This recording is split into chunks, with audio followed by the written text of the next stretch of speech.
कैलाश पर्वत की निर्वता में जहां हर पत्थर शिव का नाम जपता है, वहां एक अद्भुत प्राणी शिव के सामने बैठा है। आधा बैल आधा देवत्व से भरा दिव्य अस्तित्व, जो स्थिर है फिर भी जीवित है, मौन है परंतु साक्षात ज्ञान का प्रतीक है। वो है नंदी। पर क्या आपने कभी सोचा है नंदी कौन थे? क्या वे केवल शिव का वाहन है या फिर स्वयं शिव ज्ञान के पहले आचार्य? आज हम खोलेंगे वो रहस्य जो शिव पुराण, स्कंदन पुराण और लिंग पुराण की पवित्र पंक्तियों में छिपा है। नंदी की अनकही उत्पत्ति की कथा। बहुत समय पहले एक महान ऋषि थे, शिलाद। उनके पास सब कुछ था, ज्ञान, वैराग्य, परंतु नहीं था एक ऐसा पुत्र जो अमर हो, भक्त हो और शिव का साक्षात अंश हो। शिलाद ने संकल्प लिया, मैं ऐसा पुत्र चाहता हूँ जो मृत्यु से परे हो, जो स्वयं शिव का भक्त बनकर जन्म ले।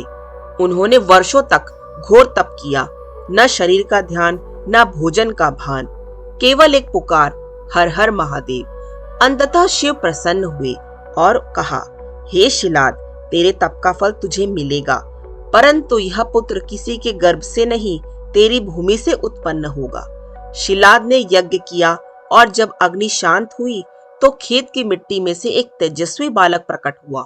उसका नाम रखा गया नंदी, जिसका अर्थ है आनंद, सुख और परम शांति। नंदी बचपन से ही असाधारण था। वो बालक ध्यान में लीन रहता और हर श्वास में शिव शिव गूंजता। एक दिन दो ऋषि आए, वरुण और मित्र, जो कि शिलाद के आश्रम पहुंचे। उन्होंने बालक को देखकर मुस्कुराया, पर उनके नेत्रों में एक छाया थी। उन्होंने कहा, शिलाद, यह बालक दिव्य है, पर दुर्भाग्यवश इसका जीवन बहुत छोटा है। यह सुनकर शिलाद व्याकुल हो उठे। उन्होंने रोते हुए कहा, हे प्रभु, मेरे पुत्र की रक्षा कौन करेगा? पर नंदी शांत था। वो बैठ गया शिवलिंग के सामने और कहने लगा, प्रभु, यदि भक्ति सच्ची है तो मृत्यु भी रास्ता नहीं रोक सकती। उसकी भक्ति ने ब्रह्मांड को झंझोर दिया। तभी तेजोमय ज्योति प्रकट हुई, स्वयं महादेव प्रकट हुए। शिव ने नंदी को अपने आलिंगन में लिया और कहा, अब से तू नश्वर नहीं, अमर है। तेरे शरीर का अर्ध भाग दिव्यता से भर जाएगा और तू बनेगा मेरा वाहन, मेरा गणपति और मेरा द्वारपाल।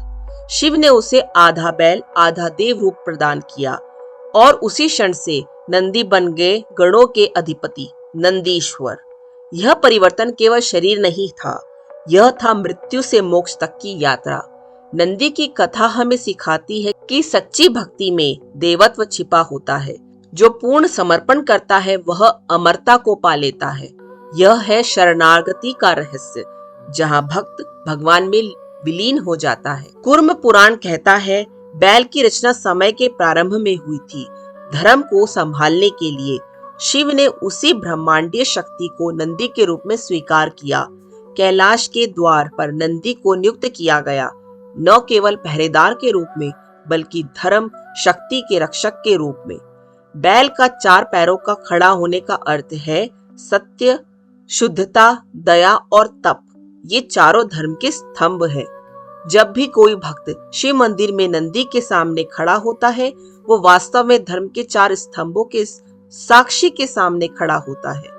लिंग पुराण कहता है, शिव ने नंदी को गुप्त ज्ञान दिया, जिसे केवल वही जान सकता है जो मुक्ति के योग्य हो। नंदी को शिव ने दीक्षा दी, आगम, तंत्र, योग और वास्तु शास्त्र के रहस्यों की, और इस प्रकार नंदी बने नंदीश्वर, पहले गुरु, पहले आचार्य और शैव ज्ञान के प्रवाहक। उनके शिष्य बने भृंगी, व्याघ्रपाल, पंतजलि जैसे महान योगी। इस प्रकार नंदी केवल सेवक नहीं, स्वयं एक गुरु, एक ज्ञान स्वरूप बन गए। हर शिव मंदिर में नंदी हमेशा शिवलिंग की ओर मुख करके बैठा होता है। यह कोई साधारण मुद्रा नहीं, यह है दृष्टि योग। उसकी स्थिर दृष्टि प्रतीक है एकाग्रता, ध्यान और आत्मा का परमात्मा में विलीन होना। नंदी का शिव की ओर देखना यह नहीं है कि वो भगवान को देख रहा है, बल्कि यह है कि वो स्वयं शिव में लीन हो चुके हैं। यह है योग का सर्वोच्च स्वरूप, जिसे पूर्ण समर्पण कहेंगे। महाभारत वन पर्व अध्याय 310 में आता है, भीम ने एक बार नंदी को हटाने की कोशिश की ताकि शिव तक पहुंच सके, पर नंदी ने उसे पीछे फेंक दिया और कहा, शिव के द्वार तक वही पहुंच सकता है जो विनम्र हो। यह कथा बताती है कि कोई भी शक्ति या अहंकार नंदी की नम्रता की परीक्षा पास किए बिना शिव तक नहीं पहुंच सकता। और यही कारण है कि मंदिर में शिवलिंग तक पहुंचने से पहले नंदी के सामने रुकना, सिर झुकाना प्रतीक है अहंकार का विसर्जन।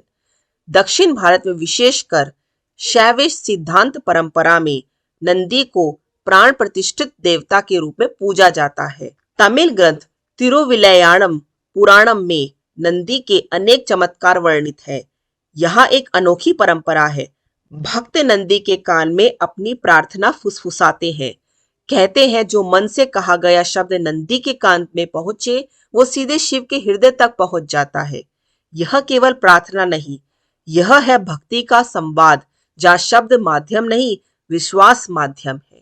नंदी का मौन स्थिरता का प्रतीक है, उनकी दृष्टि एकाग्रता का प्रतीक, उनकी मुद्रा भक्ति का स्वरूप और उनका अस्तित्व ज्ञान का स्रोत है। वो सिर्फ शिव के समान बैठा बैल नहीं, वो है स्थिर आत्मा जो परमात्मा में लीन है। नंदी हमें सिखाते हैं स्थिरता ही भक्ति है, मौन ही ज्ञान और समर्पण ही मुक्ति है। तो जब अगली बार आप किसी शिव मंदिर में जाएं तो नंदी के सामने ठहरिए, उसकी आंखों में देखिए और महसूस कीजिए वो मौन जो बोलता है, वो दृष्टि जो जोड़ती है और वो भक्ति जो अमरता देती है, क्योंकि नंदी को समझना शिव को समझने के समान है। ओम नमः शिवाय।